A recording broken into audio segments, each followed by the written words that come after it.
I get to answer this quite a lot. And I think the answer is actually yes.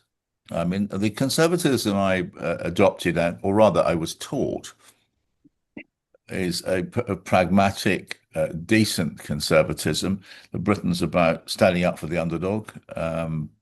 It's not about, it's about equality in the sense that everybody is part of society. It does support it. It does accept some inequality of outcome. But when it comes to international relations, it's respecting international law, respecting the rule of law generally. This is what respecting Parliament, respecting the civil service. Now, and that was the Conservative Party when I was a young reporter, even when John Major was there. Now, what we now have is this lurch off towards now really far right Trumpian conservatism. And one of the central themes of my book, I look at the 80s and where the Conservative Party stood on Israel. Thatcher, it strongly supported international law. You'll see I have a long section on the book. Thatcher was challenged by a journalist. I discovered an interview by someone, rather engaging journalist called Monty Modlin, I think he was called, for the Jewish Chronicle. After 1981, you may recollect or know that Israel launched a preemptive strike on a nuclear reactor in Iraq.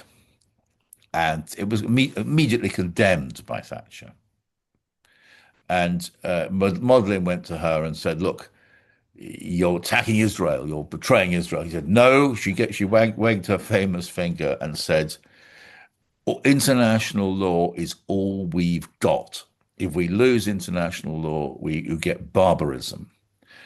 And curiously enough, that means what the things which she was saying then makes her an outlier on the left today. I tell my friends in the Stop the War campaign that Thatcher would support them. I mean, they're doing you see what I mean? She's in the same place in many ways as they are now, because that's what they're doing is marching for international human values. And those, I believe, are still conservative values. It's just that the Conservative Party now has lurched so far to the extreme right that it can't really be called conservative, whereas I still have some claim to that. I just wanted to ask you to expand on the point you were making about Thatcher. She bombed the Belgrano and killed a lot of Argentinians on that boat outside of international law.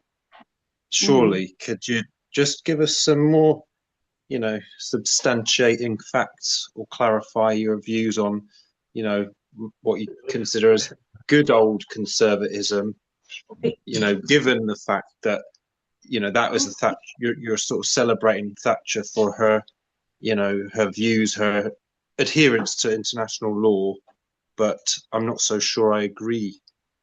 Well, I mean, the Belgrano case I think there's a lot, depends on which way the ship was sailing at the time. And I can't remember if we know. Britain was defending its sovereign territory. It had a right under international law to defend, which had been illegally attacked, which is a crime under international law by the far-right authoritarian Galtieri regime. I don't want to. I think the Belgrano case, I accept, is probably up for grabs. It's probably a war crime, maybe a war crime, if the account that the ship was sailing away when it was hit. And I see that Anna Mullally reminded us of the Sun, the distasteful Sun headline. But I'm thinking, but generally speaking, on the Falklands, Thatcher was sound on sound. I think Britain was acting within international law, whereas the Argentines had definitely broken it. In fact, committed the supreme international crime of aggression. If you look, and that is where Thatcher was interestingly consistent, so that when Israel launches a preemptive strike on Iraq, she immediately condemns it. Sorry, and